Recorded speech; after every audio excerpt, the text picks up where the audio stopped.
everybody, and welcome back to the channel. For today's video, we're going to be taking a look at the Transformers Legacy Deluxe class Tarantulas, of course inspired by the Beast Wars universe. And without a shadow of a doubt, this is the best deluxe figure that I've reviewed for Legacy, and dare I say even for the War for Cybertron line. I really do think this is the best Predacon Deluxe release that we've seen so far, almost being as good as the leader class T-Rex Megatron. The design is just spot on, much like some of those previous Predacon figures that we saw as part of Kingdom. What a great update. Undeniably the best version that we have ever seen for Tarantulas, and just as an actual action figure is concerned, he not only poses great, but looks fantastic whilst doing it. Now, as we bring him in here for a closer look, you can see the attention to detail where that bot mode face is concerned just looks incredible. I personally am a huge fan of the green mandibles that we've got here at the front. It just looks so nicely done. And here at the top of the head, we've got what I believe are supposed to be the spider eyes, but if anything, kind of remind me of some ghastly yellow pussy boils, just to give a more grotesque design here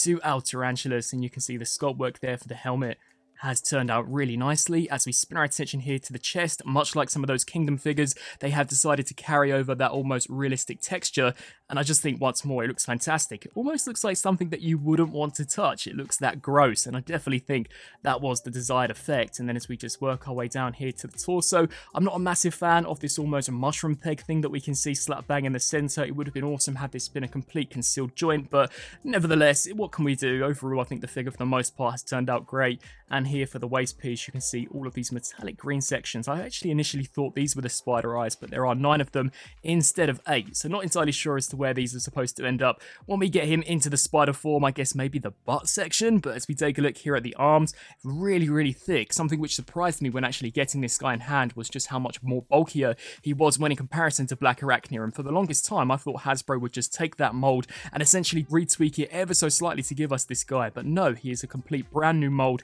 from the ground upwards, and definitely looks all the better for it. You can see some nice sculpt work there for the bicep. The claws look so nicely done with that purple, and of course some of the yellow highlighting, and the tarantula legs. Oh, they're just so creepy and gross, and when we actually get him turned into that tarantula, it's going to be a sight to behold, trust me. As we take a look here at some of the thigh armor, you can see once more some of that realistic texture detail with the Predacon insignia slap bang there along the side, and even here for the shins and the feet, I think they've turned out great. Now, as you flip our attention here to the back, you can see we've got this enormous abdominal section. I maybe would have liked this to have broken up ever so slightly more, but considering the robot mode from the front looks awesome and the tarantula mode is great, honestly, I think that could have maybe compromised the look. So definitely not too bad, and if anything, kind of reminds me of a Cadbury's purple foiled wrapped Easter egg. At least that's what I can see, or maybe some kind of strange face here with the 2 eyes, the hair, and of course the mouth. Now, I've said it, you guys probably will be never able to unsee it, but nevertheless, you can see some very nice looking paintwork. Overall, a fantastic looking figure, really does live up to the hype that has been building since its announcement. Now, articulation wise, we do get a ball joint here at the head, which can rotate the full 360, as well as ever so slightly look up and down. It is heavily restricted due to the nature of the design. We do get a full rotation here at the shoulder,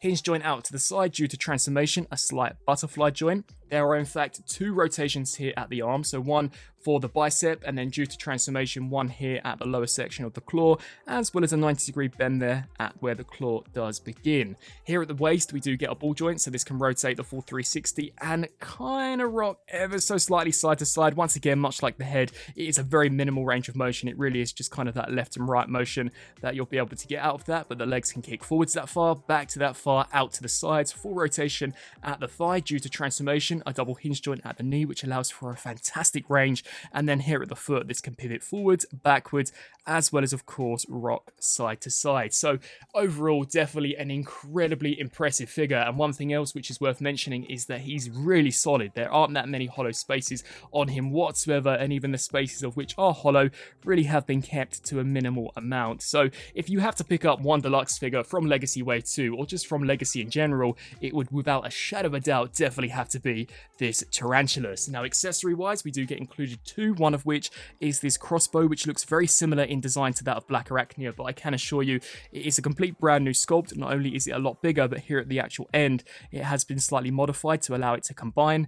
You can see cast out of an almost matte black plastic, but looking great. And then we do get this Energon-infused buzzsaw, which to me kind of reminds me of his transmetal weapon. So not entirely sure as to whether or not that was the intention, but if it is, super cool attention to detail. You can see the buzzsaw itself has been painted in metallic silver, but has this really nice, almost Energon-infused purple hue applied to it. I think that looks great. Very subtle, but definitely very effective. And you can see some nice sculpt work there. The weapons are compatible, so we can combine them to create this, or you can split them and create two individual weapons, so that they're just ports into the claw. And then in regards to the buzzsaw, you can have it facing forward, like he's about to gut Cheetah and slash him in half, maybe give Cheetah his well-deserved gut gun, or we can actually take this and flip it up to create an almost realistic tool-like look, which doesn't look too bad, but due to the nature of the design, can look a little peculiar. So in all, a fantastic figure, really solid, design-wise looks fantastic, and certainly you can get this guy into some really cool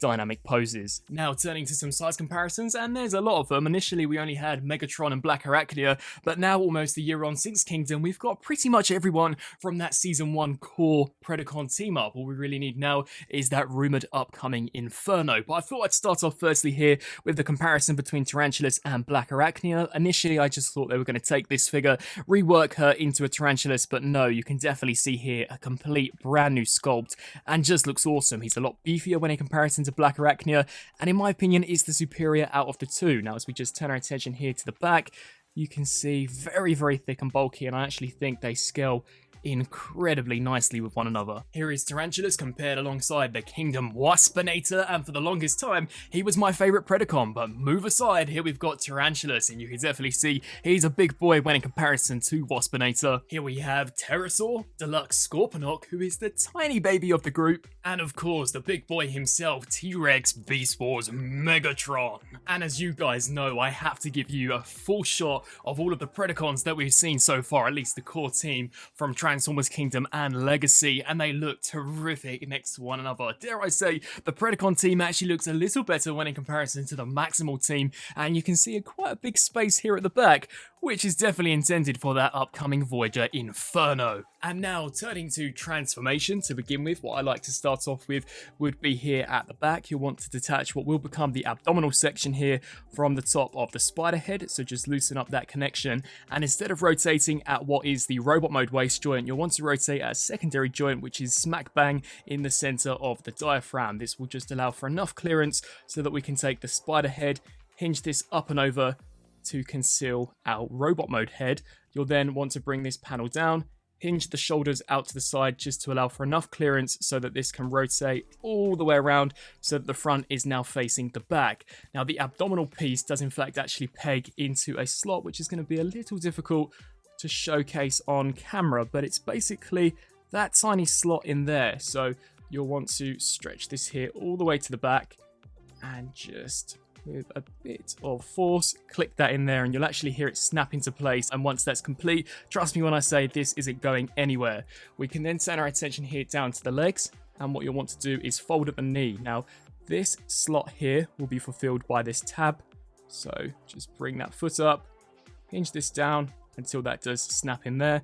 And at the base of the foot, as per tradition with many of these modern figures, there is a 5mm port that will be fulfilled via a tiny tab in the top section here of the abdomen. So just hinge that all the way down until it does soft click into place. Rinse and repeat the exact same process here for this side. So just snap that section in, bring this here all the way to the back until that does click into place. Rotate here at the shoulder and bring this out to the side. Now, much like Black Arachnia, the legs do have a tendency to pop off, but do very easily tab back in. As we turn our attention here to the top, the legs will in fact actually peg into a tab here, and then this tab will peg into this slot, solidifying them into place pretty securely. So just snap that one in there, and then snap that section in, and you can see how it will all almost seamlessly integrate into this section of the spider. Of course, repeat the exact same process for this side. So rotate at the shoulder all the way around, then bring this section in, snap that into place, snap that section there into place, and then as far as the pincers are concerned, rotate them all the way around, just like so. Orientate the spider legs so that they are all fully extended. And as far as some weapon storage is concerned, you'll want to take this crossbow, and you'll notice how we've got a tab here that will slide into the 2 slots here and here on the underside. So just squeeze that between the legs, snap that there into place incredibly securely, and then bring in the Energon infused weapon, and you'll notice where this screw hole is, there is a port that this tab will very snugly peg into, and there we have Tarantulas fully transformed up into his Tarantula alt mode. And to me, looking fantastic. This is an incredible beast mode, probably one of the best beast modes that we've seen across the entire Predacon lineup from both the War for Cybertron trilogy and now, of course, Legacy. It looks remarkable. Not only is the texture detail on point, but the proportions look awesome. And just check out how sleek and how there is barely any excess robot mode kibble on the underside of the spider. Overall, it just looks so nicely done. Here at the front, you can see those metallic green, very grotesque looking eyes with these huge mandible pincers which are formed out of the claws for robot mode. I think the tarantula legs look awesome. You can see all of that fantastic sculpt work where the joints would be on a real life tarantula, and then as we just work our way here to the abdominal section, once more some really grotesque looking almost hair detail with some of those golden paint apps. And if anything, the crossbow does act as the piece that would kind of shoot the spiderweb out of the butt. For those of you in the UK, there is a show called Billy and Mandy, and trust me, there was a really weird spider in it when I was younger, and it used to shoot the spiders out the butt. Oh,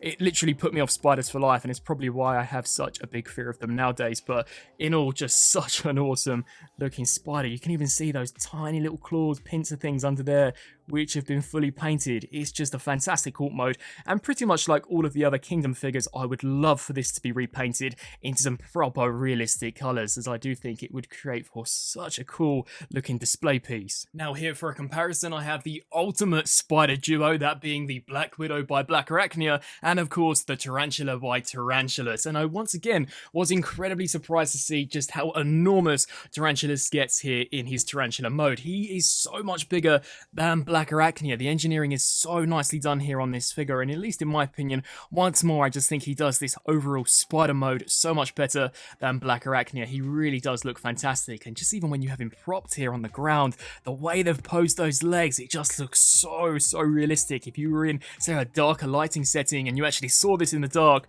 oh my goodness, I know that I would definitely have to change my pants after catching a glimpse of this creepy bugger. And here for that full team shot of all of the Predacons that we've seen released so far from both War for Cybertron and now Legacy, you can see that these guys look awesome next to one another. And I don't know about yourselves, but in regards to a team up, if I were to see these Predacons coming towards me, I would definitely be way going the other way. This is such a badass lineup. You've got Waspinator, Scorponok, Megatron, Pterosaur, Black Arachnia, and now of course Tarantulas with Inferno on the horizon. This is going to make for such an amazing team up on the shelf, and I actually hope that we can kind of see some Transmetal representations of some of these characters in the future. But Tarantulas looks fantastic paired alongside some of these figures, and if you weren't to tell me he was a Deluxe, I would probably mistake him for a Voyager in this mode, as he is quite a bit bigger than pretty much all of the standard sized Deluxes, even being bigger than Scorponok, which already had a pretty decently sized alt mode. And so, some final thoughts for the Transformers Legacy Deluxe class Tarantulas. Overall, as mentioned previously, I think this is a fantastic figure. Undeniably the best Deluxe release that we've seen so far for Legacy. Both modes are stellar. The robot mode is a great update on the original 90s design. Undeniably the best official version of Tarantulas that we've ever seen. I think the proportions are on point. The articulation is fantastic. He comes with a great array of accessories. I think design-wise, he also looks awesome. Definitely a really compressed looking robot mode. And as far as the transformation is concerned, very simplistic yet incredibly effective. This has got to be one of the best beast modes that we've seen from across the board, even factoring in Beast Wars leader Megatron. I really do think this Tarantula mode looks fantastic. The proportions, much like robot mode, are awesome, and that realistic texture detail just makes him look all the more creepier and grotesque. The design of the spider legs looks awesome. The fact that they have made use of those robot mode claws to almost become the mandibles of the Tarantula mode, in my opinion is just genius, and the fact that the weapons do almost seamlessly integrate into the spider mode without sticking out from the underside too much, I think is a chef's kiss. Overall, this guy is just fantastic, and if you can only pick up one legacy figure from Wave 2, or maybe even Wave 1 if I'm going to be honest, it would have to be this Deluxe Tarantulas. I would love to hear your thoughts down in the comment section below. Do you guys agree with me in saying that this is probably one of the best Legacy Deluxe figures we've taken a look at so far? And are you as excited for him as I am here in this review? As always, I thank you all so much for watching, and until my next video, I'll see you then. Thanks for watching.